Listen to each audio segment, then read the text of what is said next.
Pertanyaannya, bagaimana dengan hidup saudara dan saya? Bagaimana dengan kerohanian kita hari-hari ini?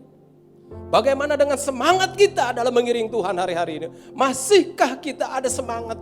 Masihkah bergelora? Masihkah ada kasih yang semula? Ada roh yang menyala-nyala di dalam diri kita untuk kita mencari Tuhan dengan sungguh-sungguh.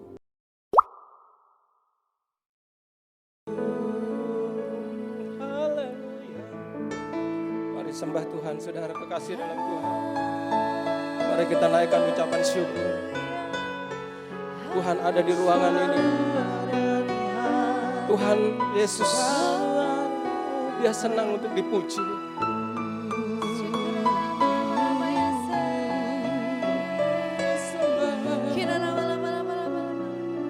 Oh ya nama sanda, ya nama shanda. Oh ya ralabasi derere shanda. Oh mambe pampe paporodo bidie. Anamami amo mamo pampem paradaside. Oh kandena todi. Anotia dia mo mambe paporia dia.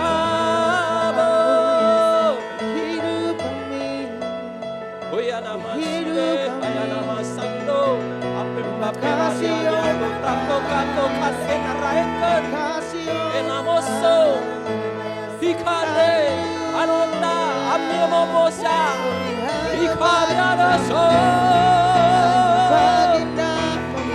Oshia da da da da da da da baba pambe pambe papa pamparada, Oya na na na na na na mashide, Oya na na na mashide. Oh ya na na na ma shi de de de de de.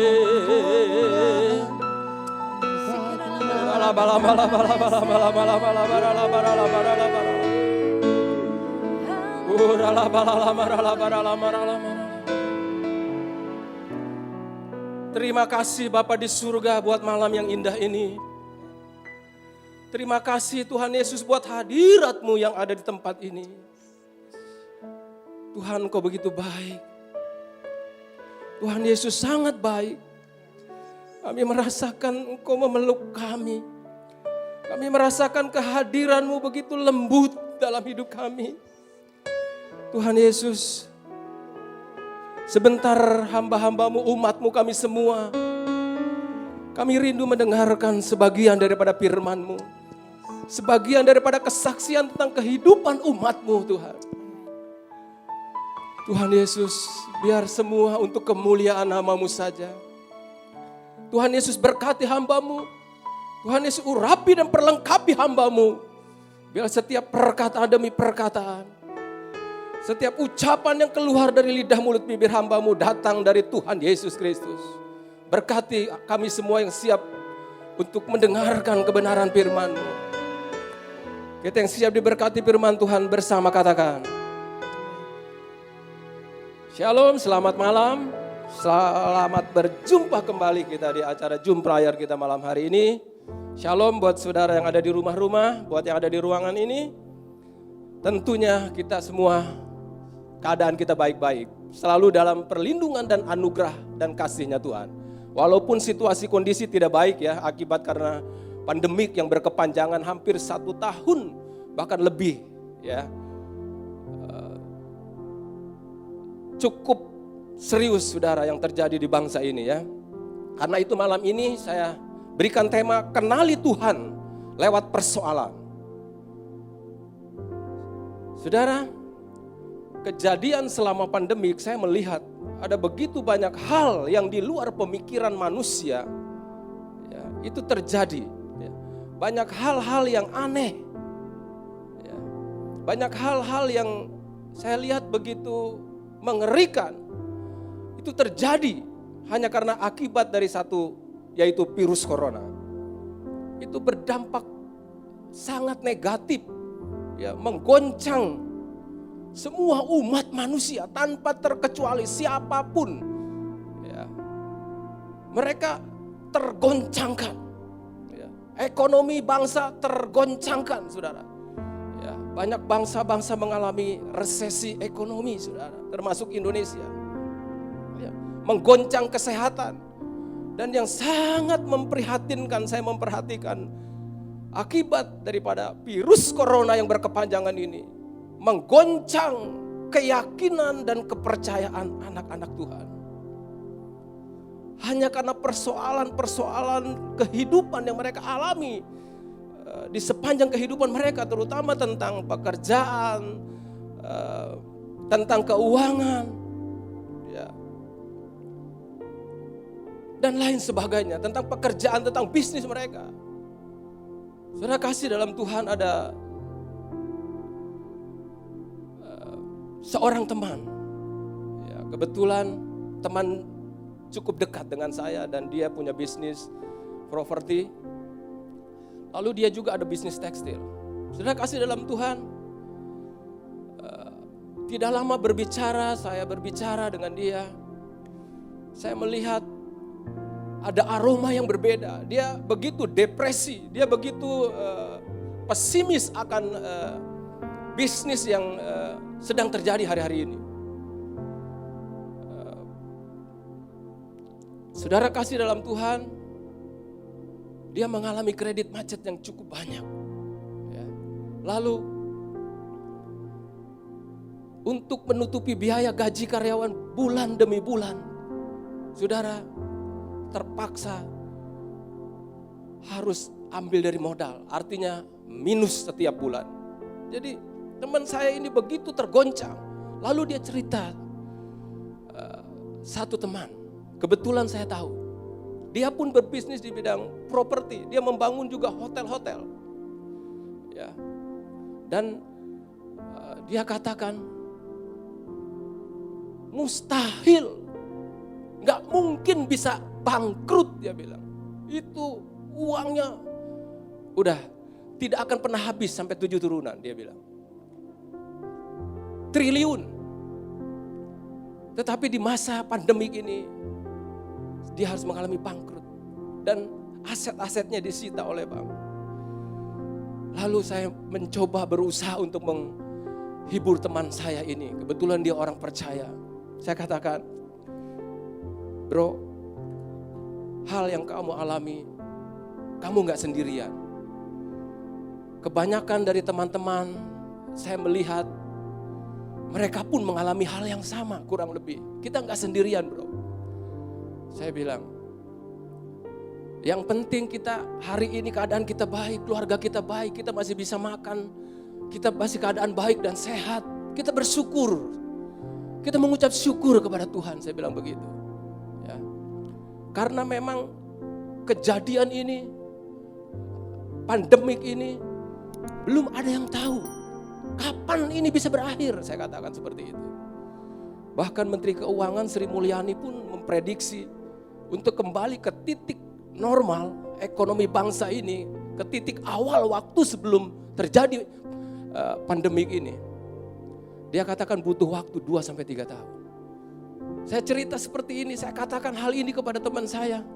Bro, kalau sudah nanti pulih, kita kembali tancap gas, bro. Saya bilang begitu. Teman saya ini, dia bilang, kalau harus nunggu pulih, dia bilang mau sampai kapan? Bisa keburu mati. Saudara kasih dalam Tuhan,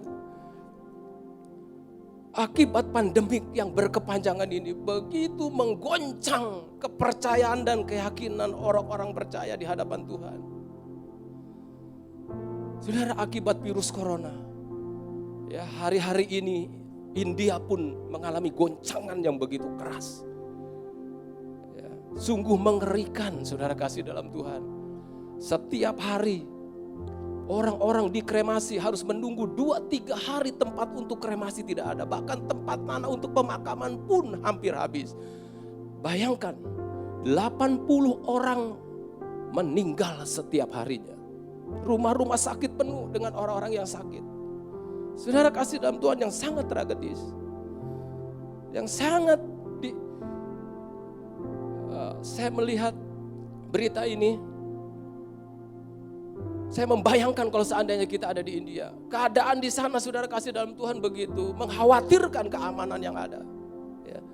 seorang wanita penyiar di televisi, saudara kasih dalam Tuhan, melarang untuk melakukan yaitu pertemuan tentang kegiatan keagamaan.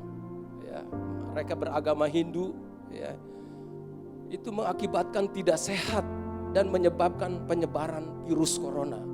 Saudara kasih dalam Tuhan, penyiar ini dibunuh, saudara, di depan umum. Ini terjadi di muka bumi ini akibat daripada pandemik, saudara kasih dalam Tuhan. Saudara, ini peringatan yang sangat serius buat kita orang percaya. Coba kita renungkan. Kenapa hal ini harus terjadi, saudara kasih dalam Tuhan, yang sangat berkepanjangan. Ya. Saya melihat di bangsa ini dari sejak awal Januari 2020 terjadi banjir. Terus dilanjutkan corona sampai hari ini, saudara kasih dalam Tuhan. Kita nggak tahu ke depan seperti apa dan kapan akan berakhir. Kita terus berdoa bahwa pemerintah sedang melakukan vaksinasi. Sehingga harapan kita, saudara, biar virus corona ini segera berlalu di bangsa ini. Saudara kasih dalam Tuhan. Tetapi kembali kita melihat kebenaran firman Tuhan. Hari-hari ini saya melihat bahwa kitab Daniel menubuatkan bahwa pada masa akhir zaman akan terjadi suatu masa di mana suatu kesesakan yang besar yang sebelumnya belum pernah terjadi, katanya. Dia katakan di Daniel 12 ayat yang ke-10 akan ada banyak orang yang disucikan dan dimurnikan dan diuji. Saudara, hari-hari ini kita, khususnya orang percaya, khususnya kita anak-anak Tuhan, ini masa-masa penampian. Ini masa-masa pemurnian. Ini masa-masa firman Tuhan sedang digenapi hari-hari ini. Oleh karena itu, kita sebagai orang percaya, kita harus hati-hati dengan hidup kita. Kita harus sungguh-sungguh mengandalkan Tuhan. Saudara, firman Tuhan di dalam Markus 4 ayat yang ke-22, saya akan membacakan. Sebab tidak ada sesuatu yang tersembunyi yang tidak akan dinyatakan, dan tidak ada sesuatu rahasia yang tidak akan tersingkap. Dan Lukas 8 ayat 17 pun sama bunyinya. Semua tidak ada lagi rahasia, saudara. Semua akan diumumkan, katanya. Semua akan terbongkar. Saudara, saya melihat ayat ini hari-hari ini sedang digenapi. Saudara, ada seorang hamba Tuhan yang selama ini dikagumi, ya, punya karunia kesembuhan. Bahkan seorang gembala yang cukup dihormati. Namanya cukup terkenal. Kalau disebut seantero dunia orang tahu. Tetapi hari-hari ini, saudara kasih dalam Tuhan, Tuhan sedang singkapkan, Tuhan sedang bongkar, ya. Tuhan sedang umumkan siapa aslinya hamba Tuhan ini. Karakter aslinya terlihat, ya. Saudara, hari-hari ini dia rumah tangganya sedang tergoncang, ya. Dia berselingkuh, saudara, dengan seorang pelayan Tuhan. Saudara, ini sudah bukan rahasia lagi, ya. Semua jemaatnya hampir tahu, ya, bahwa kelakuan gembalanya ini benar-benar, saudara kasih dalam Tuhan, disingkapkan, diumumkan, dibongkar, diberitahukan kepada umum. Ini sungguh, saudara, sangat-sangat serius untuk kita tidak lagi main-main dengan Tuhan. Saudara kasih dalam Tuhan, mungkin saya pun melihat dan mendengar, mungkin saudara pun tahu. Seorang hamba Tuhan yang cukup luar biasa cinta Tuhan, membantu orang-orang susah, ya, membantu semua pelayanan gereja-gereja Tuhan. Bahkan terkenal di gereja itu seorang yang donatur cukup besar. Bahkan perpuluhannya tiap bulan itu miliaran. Tapi hari-hari ini imannya tergoncang, sudah kasih dalam Tuhan. Rumah tangganya terancam perceraian. Saudara kasih dalam Tuhan. Semua bisa terjadi akibat karena masalah, akibat karena persoalan yang ada di muka bumi ini. Benar kata firman Tuhan. Kita akan melihat di dalam Maleakhi 3 ayat yang ke-18. Bunyinya seperti ini. Maka kamu akan melihat kembali perbedaan antara orang benar dan orang fasik. Antara orang yang beribadah kepada Allah dan orang yang tidak beribadah kepadanya. Sudah kasih dalam Tuhan. Firman Tuhan ini katakan, kamu lihat. Yang selama ini kamu hormati, yang selama ini kamu kagumi, tapi hari ini lihat, siapa dia? Saudara, Tuhan sedang menjungkir balikan, saudara kasih dalam Tuhan, situasi kondisi yang ada. Makanya kata firman Tuhan, kau akan lihat siapa yang selama ini melayani Tuhan, siapa yang selama ini dipuja-puja. Ya.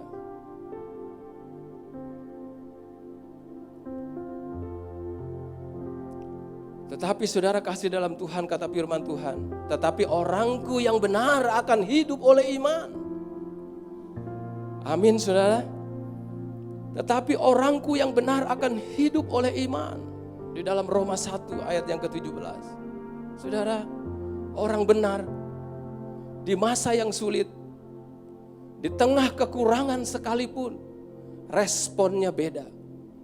Makanya ada sebuah perbedaan kata firman Tuhan, antara orang benar dan orang fasik, antara orang yang sungguh-sungguh mencari Tuhan dan yang tidak. Ada sebuah perbedaan. Orang benar itu ciri khasnya hidupnya dengan iman. Sekalipun dia tidak melihat, dia percaya. Sekalipun tidak ada dasar untuk berharap, namun Abraham percaya juga. Ini ciri orang benar. Perilakunya tetap konsisten, saudara kasih dalam Tuhan. Sekalipun dia diperhadapkan kepada suatu masalah, walaupun dia harus mengalami kerugian, walaupun dia harus kehilangan sesuatu yang sangat berharga sekalipun buat dirinya, dia akan tetap lakukan karena dia bertanggung jawab. Sudah kasih dalam Tuhan. Seorang hamba Tuhan yang saya cukup kenal, saya melihat hidupnya berbeda dengan sebagian orang-orang yang saya saksikan tadi. Saudara kasih dalam Tuhan, dia melayani di narkoba, dia melayani di orang-orang HIV dan AIDS. Tetapi oleh karena pandemik ini, saudara kasih dalam Tuhan, dia harus kehilangan hartanya. Dia harus kehilangan, saudara kasih dalam Tuhan, motor kesayangannya, mogenya. Dia harus kehilangan mobil kesayangannya dia yang sudah dia modif, saudara kasih dalam Tuhan. Dia cerita kepada saya. Dia katakan, gak akan pernah selamanya seperti ini bro. Waktu Tuhan gak pernah terlambat bro. Ini waktunya, dia bilang, untuk kita melakukan firman Tuhan. Saudara kasih dalam Tuhan luar biasa.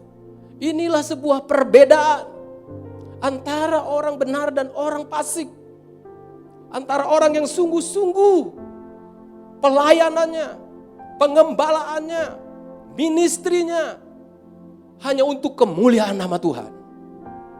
Itu akan terlihat berbeda di masa-masa terakhir ini, saudara kasih dalam Tuhan.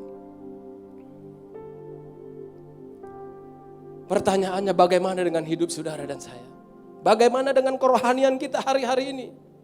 Bagaimana dengan semangat kita dalam mengiring Tuhan hari-hari ini? Masihkah kita ada semangat? Masihkah bergelora? Masihkah ada kasih yang semula? Ada roh yang menyala-nyala di dalam diri kita untuk kita mencari Tuhan dengan sungguh-sungguh.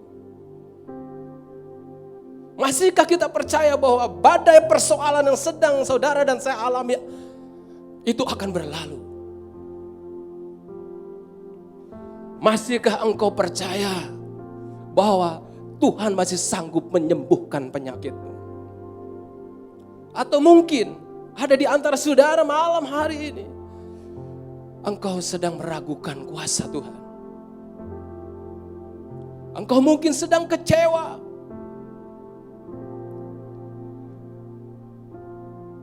Karena engkau sedang mengalami keterpurukan tentang kesehatanmu. Atau engkau mungkin sedang mengalami masalah di dalam rumah tanggamu. Apapun itu.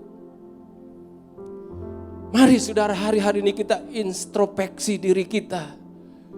Kerohanian kita. Di dalam kita mengiring Tuhan.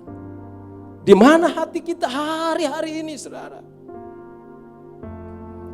Saudara kasih dalam Tuhan, Rasul Paulus menekankan dan memperingati dengan tegas. Dengan kata-kata yang cukup keras. Kepada jemaat di Efesus, kalau menurut saya agak kasar. Ya. Supaya jemaat di Efesus untuk betul-betul memperhatikan bagaimana cara hidup mereka. Ya. Kita akan melihat ini di dalam Efesus 15. Efesus 5, maaf. Ayat 15. Karena itu perhatikanlah dengan seksama bagaimana kamu hidup. Janganlah seperti orang bebal, tetapi seperti orang arif. Saudara kasih dalam Tuhan, perkataan daripada Rasul Paulus ini kepada jemaat yang di Efesus begitu keras. Ya, seakan seperti seorang bapa dengan anak. Ini saya melihat sebagai pembapaan. Saudara kasih dalam Tuhan. Ya. Dia katakan, perhatikan sungguh-sungguh bagaimana kamu hidup. Jangan berkelakuan bebal. Jangan berkelakuan senonoh. Ya. Mungkin kalau dilanjutkan, jangan mempermalukan Tuhan. Ayat selanjutnya dikatakan situasi kondisi boleh tidak baik, kata Rasul Paulus. Ayat 16. Keadaan boleh sejelek dan seburuk apapun. Tetapi Rasul Paulus katakan kepada jemaat di Efesus untuk kita tetap bertindak positif, untuk kita tetap menjadi terang. Dengan kata lain, untuk tetap hidup menjadi berkat. Dia tegaskan di ayat yang ke-8 di dalam Efesus yang ke-5 ini kepada jemaat di Efesus. Memang dahulu kamu adalah kegelapan, tetapi sekarang kamu adalah terang di dalam Tuhan. Sebab itu hiduplah sebagai anak-anak terang. Saudara kasih dalam Tuhan, saya melihat ya, bahwa hari-hari ini banyak anak-anak Tuhan, mereka hidup mabuk oleh anggur. Ya. Mereka hidup dengan pesta pora. Mereka menjauh dari Tuhan. Oleh karena itu Rasul Paulus, saudara kasih dalam Tuhan, perkataannya pedas terhadap jemaat di Efesus. Kalau kita baca ayat yang ke-17. Jangan kamu bodoh, saudara. Jangan kamu bodoh, berusahalah untuk mengerti dan memahami kehendak Tuhan. Saudara, orang bodoh itu ya, saat menghadapi persoalan-persoalan di dalam kehidupan mereka, saat menghadapi tekanan-tekanan, tantangan dalam kehidupan mereka, mereka itu memilih kecewa. Saya melihat hari-hari ini akibat karena masalah dan persoalan di dalam kehidupan anak-anak Tuhan, hamba-hamba Tuhan, bahkan pelayan-pelayan Tuhan, saudara kasih dalam Tuhan. Karena masalah, ya, karena tidak diperhatikan, dengan mudah meninggalkan pelayanan, dengan mudah meninggalkan sinode, dengan mudah meninggalkan yang selama ini sudah bertahun-tahun dia melayani, bahkan sudah ditahbiskan di hadapan Tuhan dengan seenaknya saja. Saya katakan, sudah kasih dalam Tuhan, saya berdoa di tempat ini jangan ada hal yang seperti ini. Kita jangan bodoh. Saya percaya di lembah maut sekalipun Tuhan ada bersama dengan saudara dan saya. Kata firman Tuhan, bahkan di dalam lembah orang mati pun aku ada di sana, katanya Mazmur 90. Di dalam Mazmur. Sudah kasih dalam Tuhan, orang bodoh itu ya, dia kembali kepada kehidupan lama. Dia mau mengikuti keinginannya sendiri. Hidup kembali kepada kegelapan. Oleh karena tekanan dan masalah hidup. Saudara, ada seorang hamba Tuhan, pelayan Tuhan yang cukup saya kagumi. Hari-hari ini mereka sedang jatuh. Ini sangat menyedihkan. Saya terus berdoa supaya dia kembali kepada Tuhan. Kehidupannya kembali kepada kehidupan lama. Merokok, mabuk-mabukan. Bahkan pergi ke paranormal. Sudah kasih dalam Tuhan. Ini hari-hari ini iman dan kerohanian anak-anak Tuhan sedang tergoncangkan. Sudah kasih dalam Tuhan. Sudahlah malam hari ini saya mau katakan kepada saudara, lewat khotbah saya malam hari ini, satu hal ini untuk saudara tidak lupa. Lewat masalah, lewat pergumulan yang saudara hadapi hari-hari ini, lewat tekanan yang begitu berat sekalipun dalam hidup saudara. Saudara, mungkin engkau harus memilih. Karena Tuhan berikan kita hak bebas, Tuhan berikan kita free will. Saya mau katakan, kita harus memilih. Kita harus untuk memilih Tuhan. Kita paksakan mungkin diri kita untuk memahami apa maksud Tuhan di balik persoalan dan masalah yang sedang kita alami ini. Kenapa Tuhan izinkan terjadi? Introspeksi diri kita, saudara. Ada apa? Kenapa? Belum tentu juga karena dosa. Saya percaya ada maksud Tuhan yang terbaik buat saudara dan saya. Alami, nikmati prosesnya Bapak Ibu kasih dalam Tuhan. Saya percaya ketika kita menang, Tuhan angkat kita. Dan kita akan melihat. Dan kita akan tercengang-cengang. Oh, ini maksud Tuhan. Firman Tuhan tadi katakan bahwa jangan kamu bodoh, berusaha sungguh-sungguh untuk mengerti kehendaknya Tuhan. Tuhan mau apa? Gitu loh. Kenapa ini diizinkan terjadi? Ini penting. Bagaimana caranya saudara kasih dalam Tuhan? Kita akan melihat kebenaran firman Tuhan. Saudara, pertama kita harus berubah.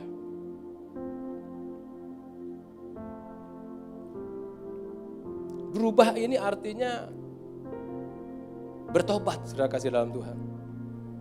Ya. Roma 12 kita akan baca ayat kedua. Bapak Ibu perhatikan. Janganlah kamu menjadi serupa dengan dunia ini, tetapi berubahlah oleh pembaharuan budimu. Sehingga kamu dapat membedakan manakah kehendak Allah, apa yang baik, yang berkenan kepada Allah, dan yang sempurna. Saudara kasih dalam Tuhan, yang Tuhan inginkan di dalam pengiringan kita kepada Dia, kita harus mau berubah. Ketika kita mau berubah, saudara kasih dalam Tuhan, dari kelakuan kita yang buruk, dari karakter kita, dari perkataan kita yang kasar mungkin. Dari kebiasaan kita mungkin minum-minum atau merokok. Dengan kesadaran dari hati yang terdalam untuk kita tinggalkan. Ini namanya kita berubah dengan pembaharuan budi. Artinya akhlak kita, tingkah laku kita harus berubah.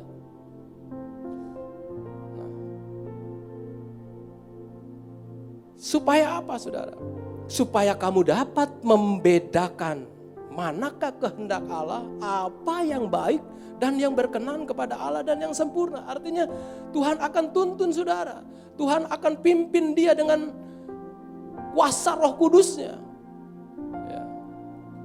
Ketika engkau dan saya mau berubah di hadapan Tuhan, yang bekerja Roh Kudus, saudara kasih dalam Tuhan. Ini penting saudara. Berubahlah oleh pembaharuan budimu. Kita tidak lagi hidup di dalam kedagingan kita, tetapi kita hidup di dalam roh. Hal yang kedua saudara yang terpenting adalah harus ada penundukan. Kita harus ada di sebuah gereja lokal. Ya. Harus ada pembapaan. Di tempat ini kita dibapai, kita bersyukur kepada Tuhan. Ada yang menegur saudara dan saya.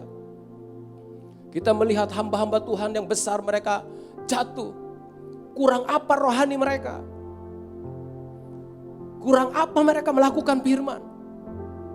Tetapi karena mereka tidak ada pembapaan, tidak ada yang berani menegur mereka, sehingga mereka jatuh, saudara kasih dalam Tuhan. Hal kedua ini penting sekali saudara. Jadi setiap saudara dan saya harus ada di satu gereja lokal, harus ada yang membapai kita, ada yang memperhatikan kerohanian saudara dan saya. Dan ketika saudara menghadapi masalah, saudara datang kepada gembala saudara untuk didoakan. Dan hal yang terakhir saudara kasih dalam Tuhan, kita harus menjadi pelaku firman. Kita akan melihat kebenaran firman Tuhan ini. Di dalam Lukas 6, ayatnya yang ke-46. Mengapa kamu berseru kepadaku Tuhan, Tuhan, padahal kamu tidak melakukan apa yang aku katakan. Setiap orang yang datang kepadaku dan mendengarkan perkataanku serta melakukannya, Tuhan akan menyatakan kepadamu dengan siapa ia dapat disamakan. Ia sama dengan seorang yang mendirikan rumah. Orang itu menggali dalam-dalam dan meletakkan dasarnya di atas batu. Ketika datang air bah dan banjir melanda rumah itu tidak dapat digoyahkan karena rumah itu kokoh dibangun. Saudara kasih dalam Tuhan. Hal ketiga ini yang terpenting. Kita harus menjadi pelaku firman Tuhan. Ketika kita melakukan kebenaran firman Tuhan, dikatakan bahwa kita seperti orang yang membangun rumah. Saudara kasih dalam Tuhan. Sekalipun datang air bah, tidak melanda rumah itu. Artinya begini, keadaan datang tiba-tiba menerpa kehidupan saudara. Begitu kencang. Ada badai resesi, ada badai kesulitan, badai sakit penyakit datang dalam kehidupanmu. Tetapi kalau engkau orang-orang yang melakukan kebenaran firman Tuhan, Tuhan akan jamin. Tuhan akan bela hidupmu. Tuhan akan memberikan engkau kemenangan demi kemenangan. Saudara kasih dalam Tuhan. Firman Tuhan malam hari ini saya akan tutup dengan satu kesaksian.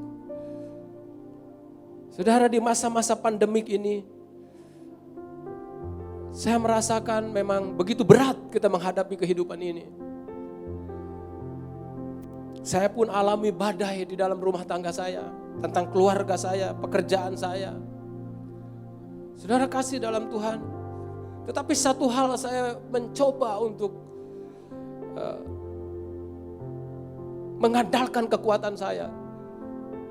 Saya selalu jatuh. Tetapi saudara kasih dalam Tuhan. Saya mendapatkan ketika saya berdoa di hadapan Tuhan. Untuk saya mau berubah di hadapan Tuhan. Untuk saya berani melangkah melakukan firman Tuhan. Walaupun tidak mudah di masa-masa yang sukar. Saudara, untuk kita melakukan kebenaran firman Tuhan ini kita harus belajar jujur.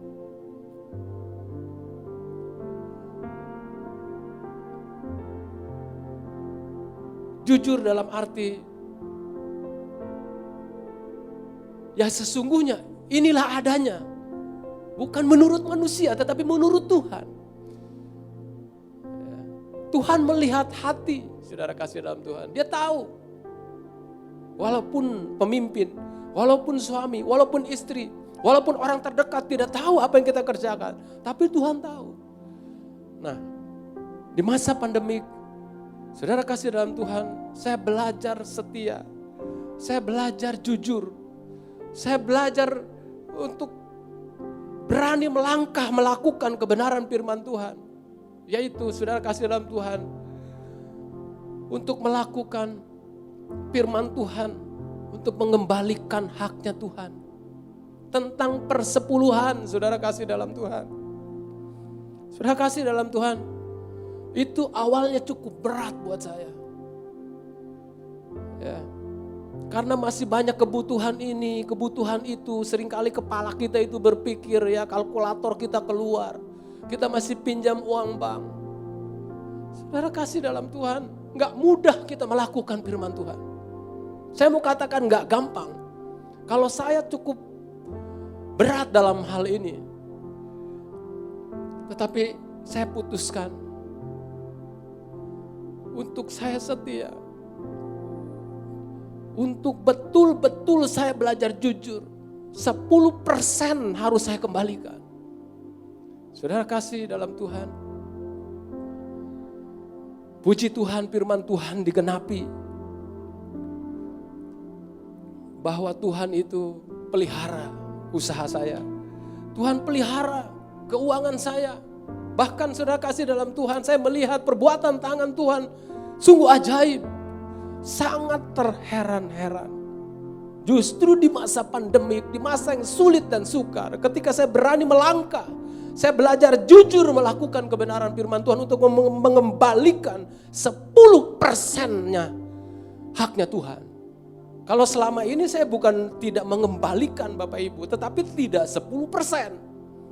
Ketika saya belajar setia, ketika saya belajar taat, saudara luar biasa. Di masa pandemik ini justru saya diberkati Tuhan lebih daripada masa-masa sebelum tidak ada corona, tidak ada pandemik. Artinya Tuhan berkati lebih hari-hari ini dalam kehidupan saya. Saudara, biar semua itu untuk kemuliaan nama Tuhan.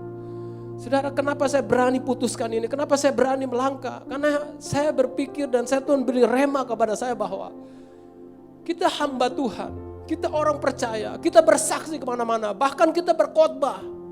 Tapi ada kebohongan, ada kemunafikan kalau kita nggak kembalikan dengan jujur 10% di hadapan Tuhan. Itu saya, saudara kasih dalam Tuhan, dapat rema seperti itu, saya seakan-akan tertemplak, kaget saudara kasih dalam Tuhan. Jadi saya belajar taat, tapi nggak ada yang sia-sia. Bahkan saudara kasih dalam Tuhan, Tuhan memberkati kami berlimpah-limpah, nama Tuhan dipermuliakan. Firman Tuhan sampai di sini, kita akan berdoa. Terima kasih Tuhan Yesus untuk firman-Mu malam ini. Hamba mengucap syukur, hamba berterima kasih. Hamba-Mu selesai menyampaikan firman-Mu Tuhan. Hamba-Mu berdoa biarlah setiap firman yang ditaburkan Tuhan materaikan. Tuhan berkati umat-Mu malam ini yang mendengarkan firman-Mu. Tuhan berkati gereja-Mu di tempat ini. Tuhan berkati bangsa kami Indonesia di dalam nama Yesus Kristus. Biar pandemik ini segera berlalu Tuhan. Biar perekonomian bangsa kami kembali bangkit Tuhan Yesus. Berkati presiden kami, berkati gembala kami di tempat ini, berkati para pemimpin, berkati hamba Tuhan, berkati para pelayan-pelayan Tuhan malam ini. Terima kasih Bapa yang baik. Dalam nama Tuhan Yesus Kristus.